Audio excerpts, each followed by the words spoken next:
Welcome to our Weather Impact Report, where we take a look at the top weather stories here in Georgia and around the nation. I'm meteorologist Danielle Moss. It has been quite a while since we talked about showers and storms around metro Atlanta, but this week we had several days of severe weather. Let's start in Alabama. Early Sunday morning in Cleburne County, officials say a 21-year-old man drowned after floodwaters swept a car off County Road 41. The coroner says he and another person tried to drive through high water, but the current was too strong. The driver managed to escape by climbing onto a tree, but the passenger didn't make it. Earlier in the morning, crews also rescued another driver stranded on County Road 10. Officials want you to remember it only takes a few inches of water before your car can get swept away. Later that morning, intense rain flooded parts of Newton County, where people had to be evacuated from their homes in Covington. This video shows the flooding at apartments along Nixon Circle near Alcovey Road. Neighbors say it took hours for the water to recede. That area was flooded around 10 a.m. and then it was cleared by 1. We spoke to the man who took this video.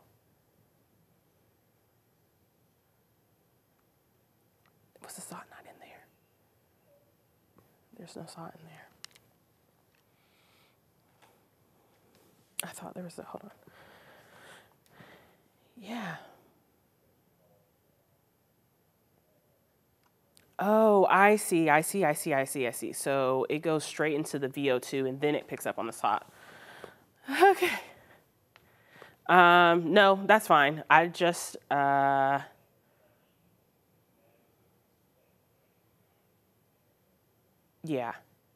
that should be on the, yeah, that should be in the second VO. Sorry. Because that's weird.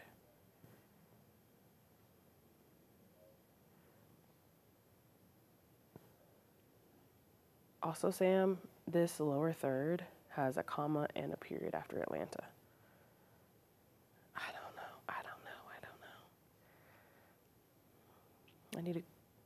I know. I need to. It's okay.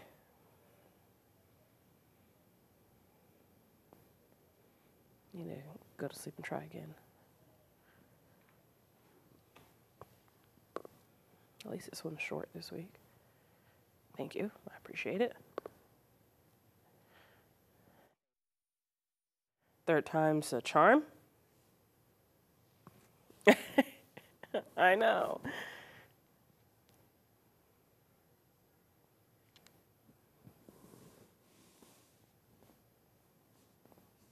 Yes. Welcome to our Weather Impact Report, where we take a look at the top weather stories here in Georgia and around the nation. I'm meteorologist Danielle Moss. It has been a while since we talked about showers and storms around metro Atlanta, but this week we had several days of severe weather. Let's start in Alabama. Early Sunday morning in Cleburne County, officials say a 21-year-old man drowned after floodwaters swept a car off County Road 41. The coroner says he and another person tried to drive through high water, but the current was too strong. The driver managed to escape by climbing onto a tree, but the passenger didn't make it. Earlier in the morning, crews also rescued another driver stranded on County Road 10. Officials want you to remember it just takes a few inches of water and your car can get swept away. Later that morning, intense rain flooded parts of Newton County, where people had to be evacuated from their homes in Covington. This video shows the flooding at the apartments along Nixon Circle near Alcovey Road. Neighbors say it took hours for the water to recede. The area was flooded by around 10 a.m. and cleared up around 1. We also spoke to the man who took this video. He tells us the rain actually caused someone's ceiling, which already had issues to start with, to come down. He says his neighbor banged on his door to let him know about the flooding. I went into panic mode because I'm thinking about everybody, because I know I'm familiar with a lot of people in the area. So I'm thinking about the elderly people, the kids. We got kids coming out the front door screaming. They dropping their phone. They panicking like I am, so panic. Panic for sure. That wasn't the only severe weather. Earlier in the week, isolated showers and storms caused a small problem for people who live in a Lenox Park neighborhood. Strong thunderstorms moved through metro Atlanta Tuesday night. A tree snapped in Morningside and caused a small traffic backup. No injuries or outages were reported. The Atlanta Fire Department had the tree cleared up in under an hour. Check out this video from the Georgia 400 I-285 interchange. Our camera was rolling as heavy rain poured from the clouds over Sandy Springs on Thursday. There was another weather threat that day. This is a photo from the West Jackson Fire Department, where authorities responded to a home that was struck by lightning. Is that good? Oh, that was scary, and it escalated quickly. You can hear that thunder roll. This is video sent in by Jason from Gainesville on that same day. The weather also brought headaches for some travelers at Hartsfield-Jackson International Airport. There were 250 flight cancellations Thursday. 472 flights were delayed, 295 of them being Delta. The airline says that they made the decision in preparation for active weather. 11 Alive's Chase Howell was at the airport with the frustrating details. Canceled, canceled, canceled was displayed in red for some flights on Delta's departure board. Travelers frustrated as they wait in line to try to get new flights to their final destinations. I'm really disappointed, but I'm praying that they'll be able to tell me something so I can be at my girlfriend's funeral tomorrow. One woman says she's been stranded in Atlanta since last night after her flight got canceled because of the weather. I'm tired. It's just been a long day. Had to get a hotel room last night. You know, they were all selling out, so it was kind of a rush to find some place to stay. And then just show up here today to rebook a flight. Kind of sucks that they didn't automatically rebook you. So everybody's just standing in a line trying to find a way home. According to FlightAware, 255 flights were canceled, 228 of them with Delta. The reasoning, the airline says, out of precaution due to severe summer weather. But in the meantime, summer storms or not, people just want to get home. I think it's crazy. This is such a big airport that I assume there's always somewhere you can fly out. There's a lot of people trying to get out of here. It's amazing. I will have to be at that funeral because I'm taking part in the funeral, so I'll have to find a way to get there. By train, car, another flight? Probably another flight. When travel to Detroit Metro Airport turned treacherous on Monday after a downpour of rain. Heavy rain in a small amount of time caused flash flooding on some roadways leading to that airport on Monday afternoon. In some areas, the water was more than waist high. The heavy rain forced a ground stop at Detroit Metro, meaning no planes could land or take off. Fire officials say people were stranded in their vehicles and some had to be rescued. That rain came down so fast and it just pulled so fast that these people tried to make it through where they probably shouldn't have. The water was getting up to the car doors, and some of our fire personnel had to go in and get a few people out of the car, and one of our firefighters actually got an infant out too that was still in the car seat. Power was knocked out for more than 130,000 Minnesotans Monday night when powerful storms blew through the state, taking down power lines in Minneapolis. According to the energy company, the number of customers without power was down to 94,000 by Tuesday morning. The storm brought quarter-size hail and strong winds across the state and even into Wisconsin.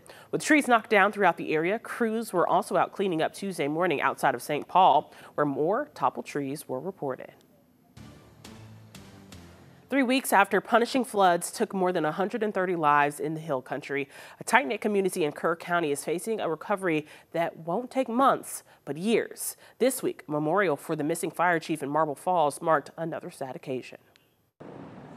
A long procession of emergency vehicles drove into Marble Falls this afternoon to honor volunteer fire chief Michael Phillips. With lights flashing, they came from cities and counties across central Texas and beyond. The longtime community leader remains missing, but the Marble Falls Fire Department announced his end of watch earlier this month, and today hundreds gathered to say goodbye to the beloved community leader. On that fateful morning when his final call came, he answered it, just like he always had, without hesitation and with his whole heart. His loss leaves an ache that words can't begin to fill.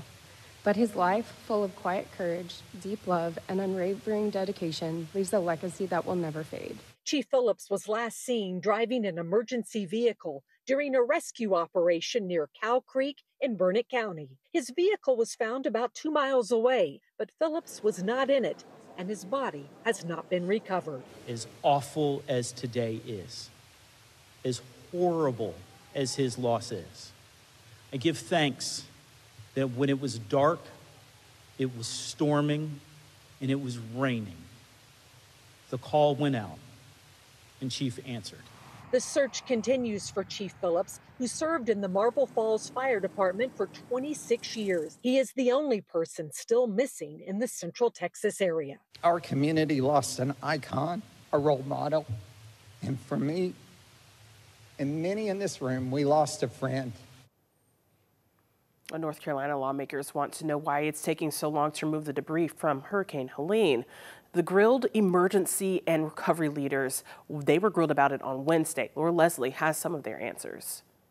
Helene Recovery Director Matt Calabria told state lawmakers today that 14 million cubic yards of debris has already been removed from western North Carolina. That is enough to literally circle the earth. Yet he says there's a lot more to be done, and federal funding is falling far short of similar storms. Senator Ralph Hayes lives in one of the hardest hit counties. He said blocked waterways are still a major problem that could make another disastrous flood more likely. He said streams that used to be 6 feet deep are now 2 feet deep because of all the debris and mud that Helene washed down the mountain. Approximately half the rain we received before the storm now floods every stream that we had. So what was an 8-inch problem is now 4 inches of rain problem. State Emergency Management Director Will Ray said they're moving as quickly as possible to clear waterways, but the sheer scale of the disaster is slowing it down. Is there anything that could be done at the federal level to speed this up? I think the big one for us right now is some of the immediate need is continued funding for the U.S. Army Corps to complete the missions that they have here in North Carolina. I think that's going to be a really critical piece. Ray said $200 million was committed to North Carolina last year to pay for help from the Army Corps of Engineers, but it has not been released yet. He also said the Federal Emergency Management Agency has been aggressively denying requests. We reached out to FEMA and asked, why has relief funding for Helene and North Carolina fallen so far short of federal assistance for similar storms in other states? And why has North Carolina not received the $200 million it was awarded to pay for work by the Army Corps of Engineers? We did not immediately hear back. Something strange happened this week. Tsunami waves hit the United States after an 8.8 magnitude earthquake struck off Russia's east coast. The quake, tied for the 6th longest, strongest recorded quake ever, triggered tsunami warnings from Russia to Japan, to Hawaii and the United States West Coast. Michael Yoshida has the story. Tsunami alerts across Hawaii sending residents and tourists racing to evacuate coastal areas. Our number one priority is life safety, and so right now it's an easy thing. Get away from the beaches, get inland, and get upward. Roads and highways packed as people scrambled for higher ground. You can expect a tsunami wave to hit the state, and it will not just hit one beach. It will wrap around the islands very likely. Well, we were up visiting Volcano National Park, and saw the tsunami warning go off on our phones. The warnings triggered after an 8.8 magnitude earthquake struck near Russia's east coast. Waves from the quake, tied for the 6th strongest ever recorded, lashing Russia's coast. As tsunami warnings were issued from Japan to Chile, with huge waves predicted for parts of French Polynesia. This earthquake basically moves the seafloor upward by roughly a meter, a few feet, something like that. And that leads to a bulge of water that starts traveling across the ocean. In the U.S., the tsunami waves hit shores in Hawaii, California, Oregon, Washington, and Alaska overnight. Waves, some as high as 5 feet, were recorded on Maui's North Shore. As warnings were downgraded across the U.S., officials from Hawaii to California saying the worst was over, but urging everyone to remain vigilant. We were fortunate this time. There was significant tsunami surges. We're still dealing with those now, but it did stay within the banks. In Washington, I'm Michael Yoshida. The tsunami warnings have been downgraded along the U.S. coast, and evacuation orders in Hawaii and California have now been lifted, but officials are still monitoring the situation. We spoke to a Georgia Tech professor about how that earthquake resulted in a tsunami. The bigger the earthquake, the more that gets lifted up, and also the larger the area that gets lifted up. So it's like the bigger the earthquake, the bigger the foot that's stopping in a puddle that will move away from it. And so these really large earthquakes, one's generally greater than about a magnitude 8.5. These are what we call giant earthquakes. Those are the ones that are most likely to create these tsunami waves that travel all across the ocean.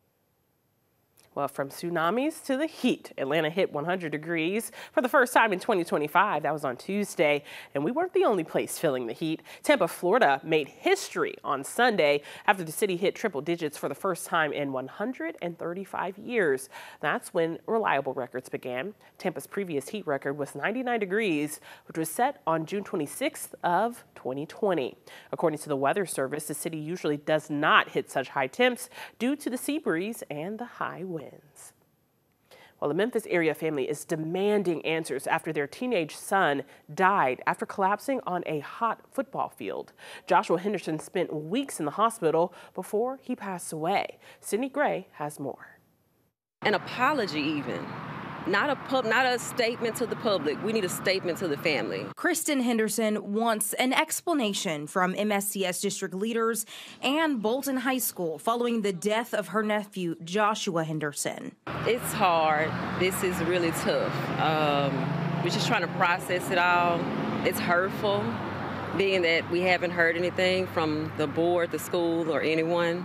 So that's really hurtful, and that makes you furious. Kristen says Josh's fever spiked on Saturday morning before he passed. He'd been in the hospital at Le Bonheur Children's since July 6th. Family says Josh suffered a heat stroke during football practice. It was tough because I'm used to seeing the big, gentle giant, and to just see him laying there lifeless like that, it was